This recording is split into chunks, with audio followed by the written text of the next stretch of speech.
Welcome back to the show. Thank you so much for being here. And if you've been watching throughout the weeks, I hope we're here to inform you that's what this show is designed to do. We're the only ones out here doing it. We specialize in public safety recruiting.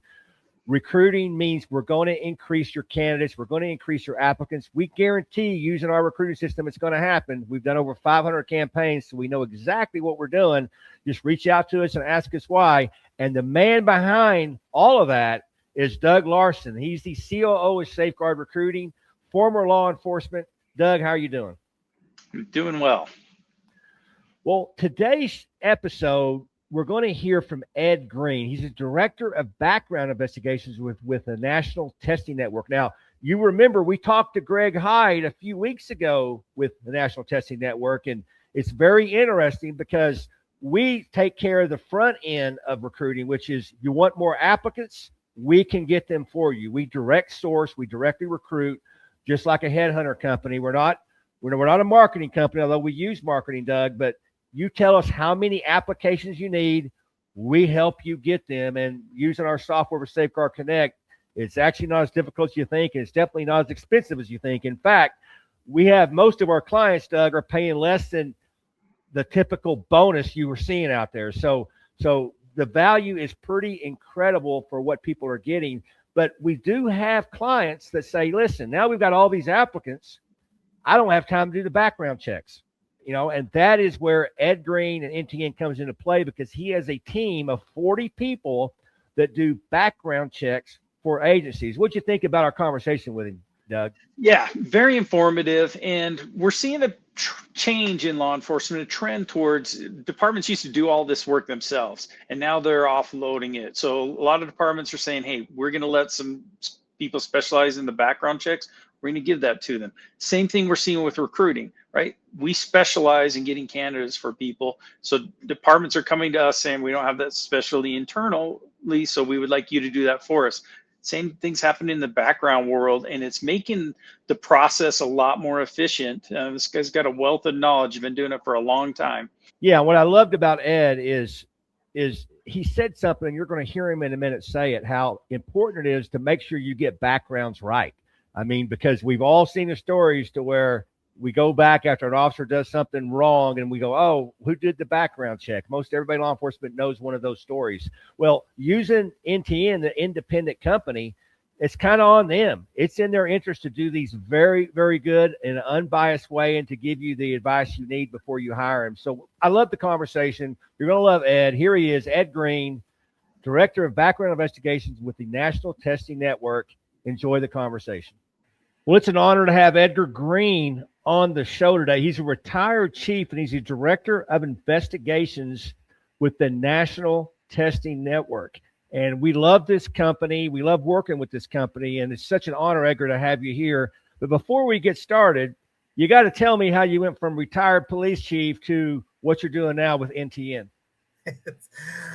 Well, Travis, thank you. And it's an honor to be here today and have the opportunity to talk. I am a retired chief of police. Started my career, born and raised in Los Angeles, started my career at the Los Angeles Police Department. Migrated out of LA after about a decade with LAPD and landed in Washington State. Did about 20 years with a small agency, made it to the rank of assistant chief. Got offered a job as chief of police with another larger middle-sized agency up here in the Northwest, and I took that job up until retirement in 2016. And 2016, I was using this company, National Testing Network, inside my agency to do recruitment and testing for new candidates. And I was really impressed with the whole process, so much so that I got to know the vice president and the president of the company quite well. Upon my retirement, they actually reached out to me because they had started a background program, but it seemed to be floundering, and they wanted to know if I'd be interested working with them, doing some consulting work on the side and seeing if we can get this up and get it going. Well, that consulting work, of course, as normal with all of us, goes from consulting to, hey, look, we'd like to bring you in part-time. Then it was like, okay, no, we need you in full-time, and we're going to just hand this whole ball of works over to you, and you're going to run it for us. So that's how I ended up here. Well, and people may be confused, Ed, because obviously we're a recruiting company, you're a recruiting company. What people need to understand is the reason we get together so well is when we do well, you do well. When you do well, we do well. Because what we do is we source candidates for agencies, and those candidates have to go take the test. You offer the test. Those candidates have to go through a background check.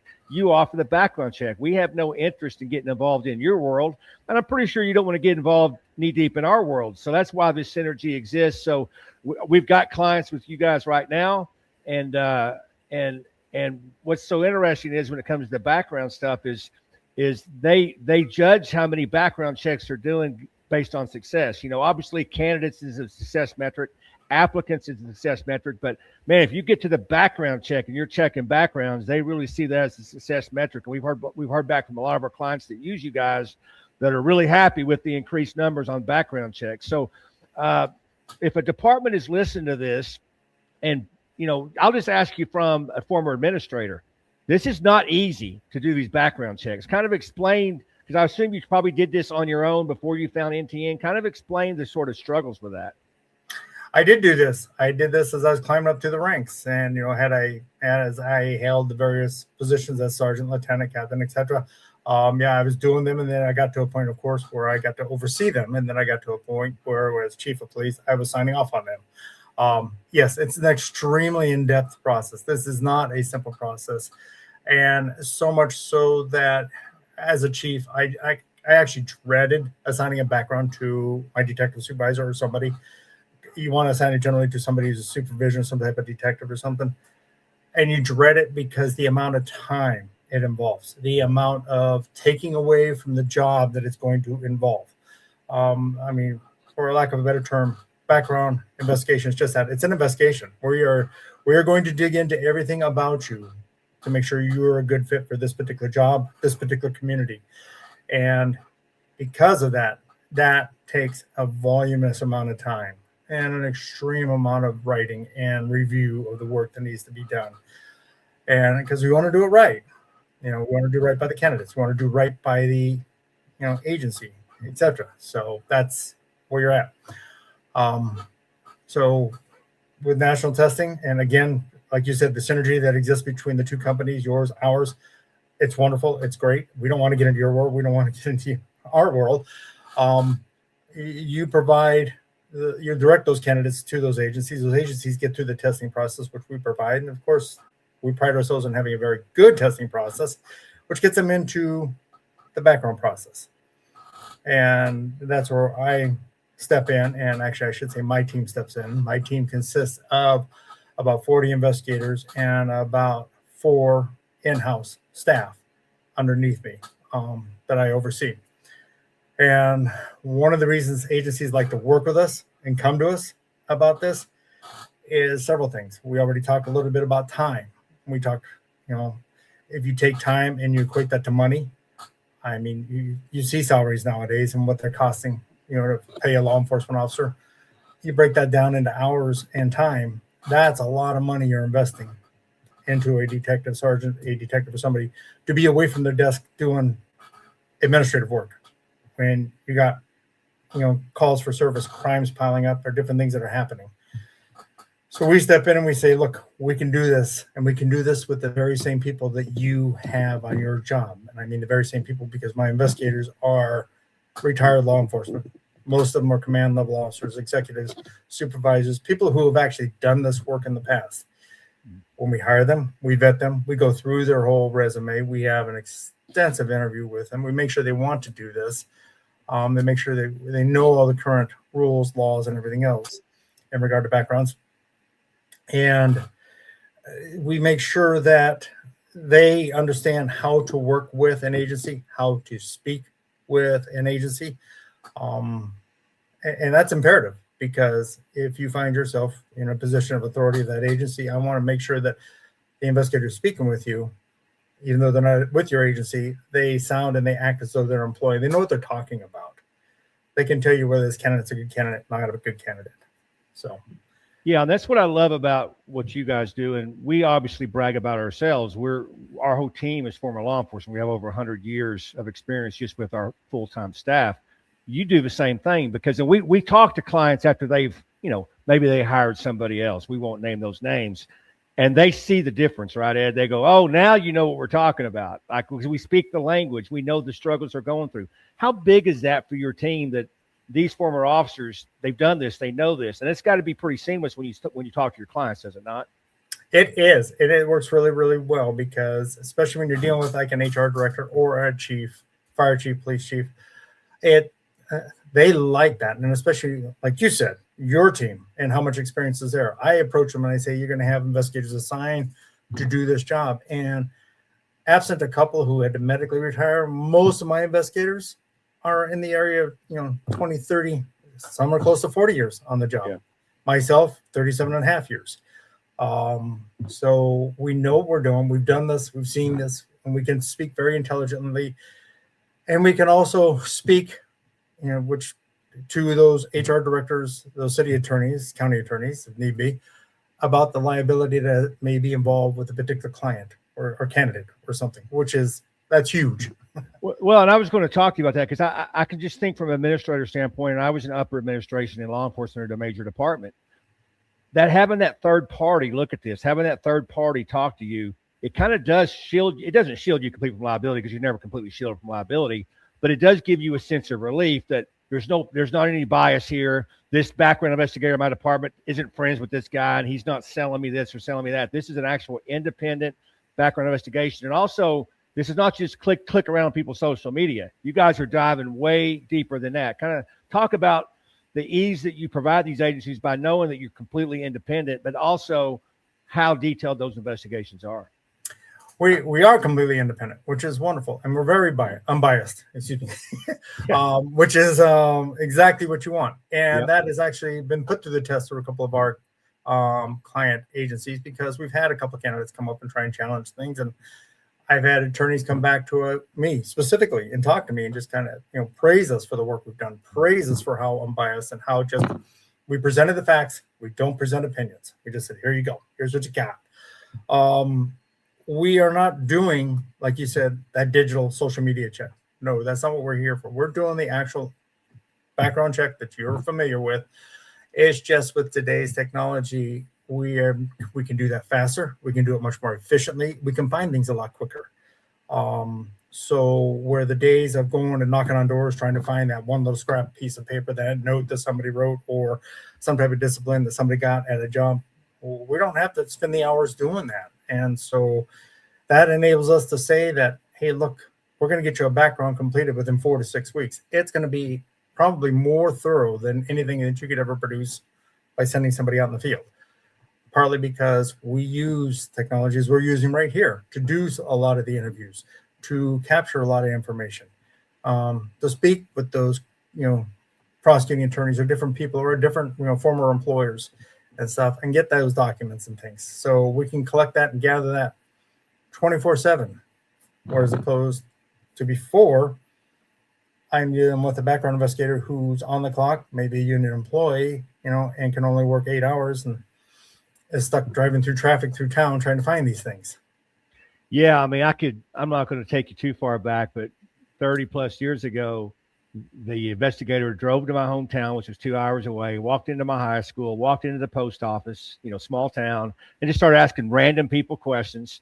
At the time, I thought it was funny, but it probably wasn't a real great background investigation. Digitally, where you're able to dive into, I don't want to give away all the secrets, but just tell the truth on your background packet, because pretty much everything has a digital footprint these days, and I'm sure you guys lean on that, do you not? We do, and you're right. And this goes back to, it is amazing how unprepared some of these candidates are because they fail to realize, the same thing as parents and teachers and everybody have told them when they're younger.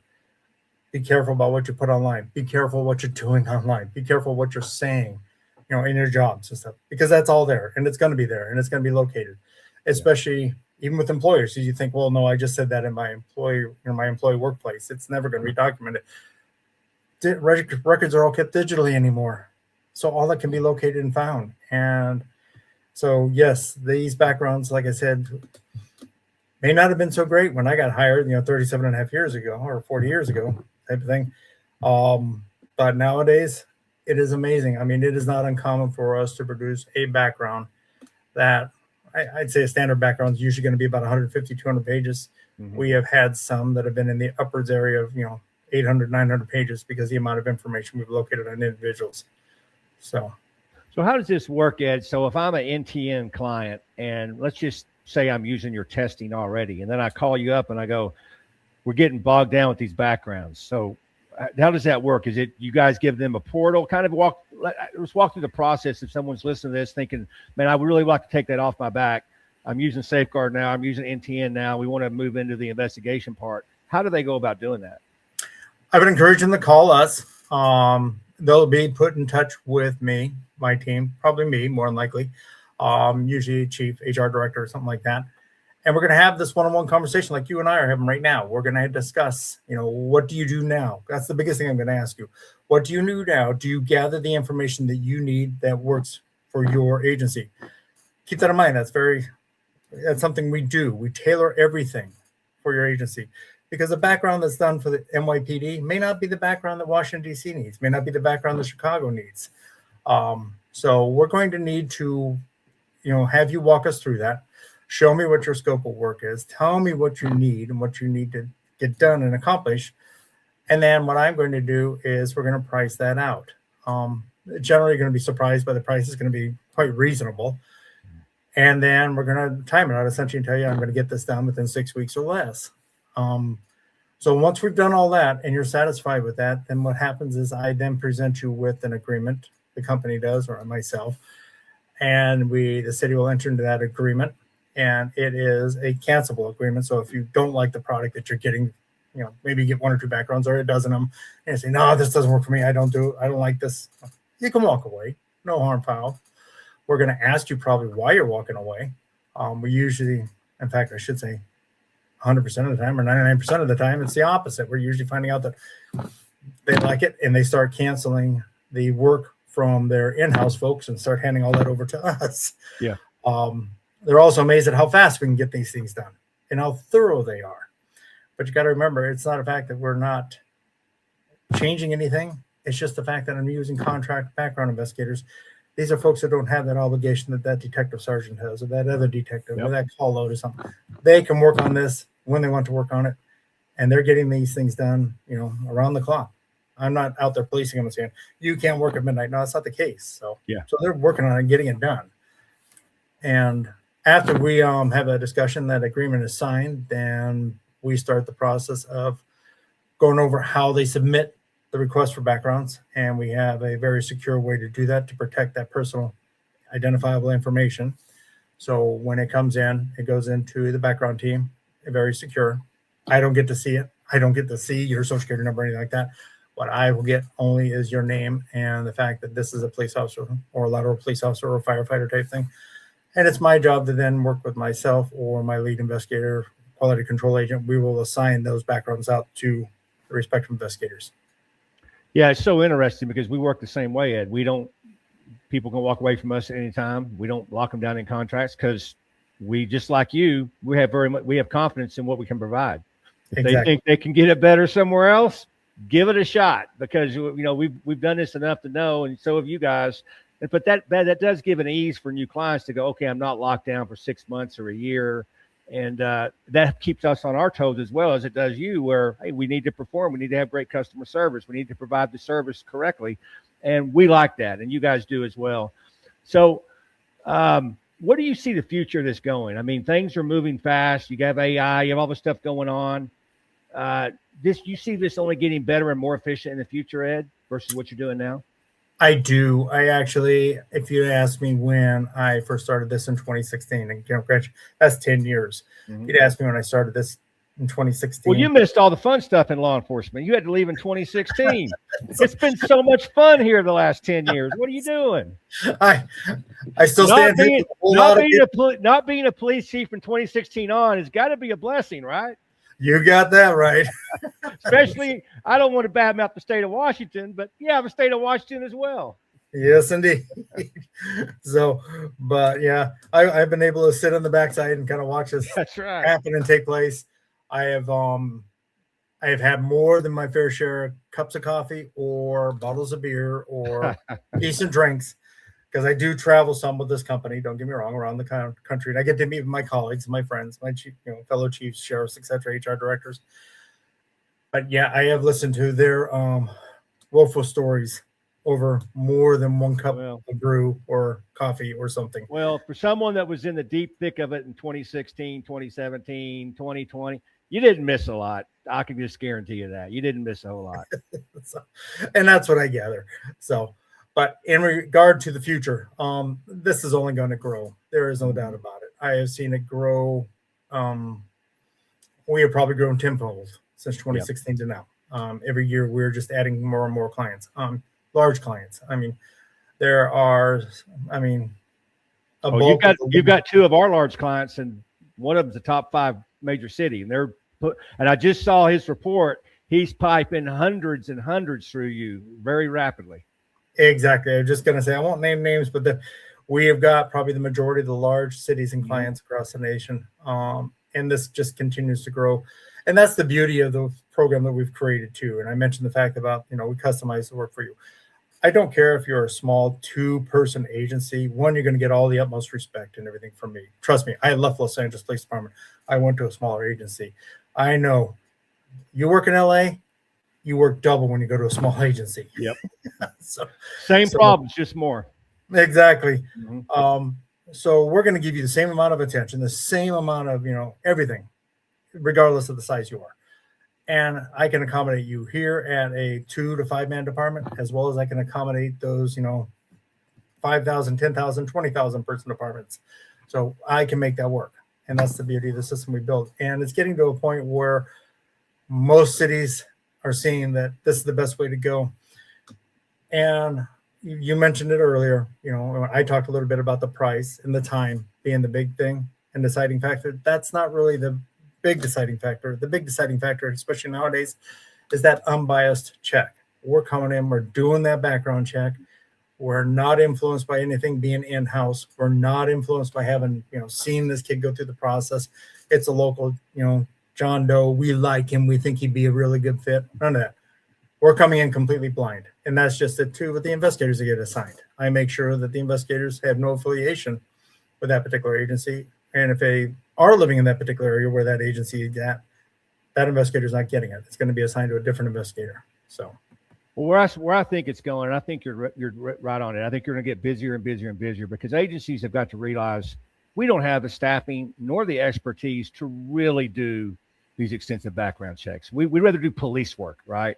And that's where we're hoping the recruiting goes as well, because do you really want to spend the money it takes to staff up an entire recruiting team that may or may not know exactly the modern technology and the modern ways? Because, by the way, these are transitory positions, as you know. People go into recruiting, and 2 years later, they go off to another assignment, and you're bringing in another recruiter. Or do you want to hire professionals like yourself and us that just take it off your hands, right? It just the recruiting just happens. The backgrounds just happen. We think it's the answer. We've seen success in a lot of our mutual clients that we have and you guys both have, and they see it. And so, man, I'm so happy you're doing what you're doing. I'm so happy you came on the show. This is exciting because obviously we're a business, but we're also law enforcement. And our main objective is, we're a business, but we want to see community safe. We want to see department staff up. We want to take the pressure off of those agencies. I'm so tired of seeing woe is me on recruiting, and there's a recruiting crisis. Stop with that. Hire the right team, bring them in like yourself, get it done, and then just watch the magic happen. So thanks so much for your doing, Ed, and thanks so much for being here. Thank you, Travis, for having me. I enjoyed the time here, and I hope we stay in touch. We certainly will. And if you've been watching or listening, thank you for doing that, and we'll see you next week.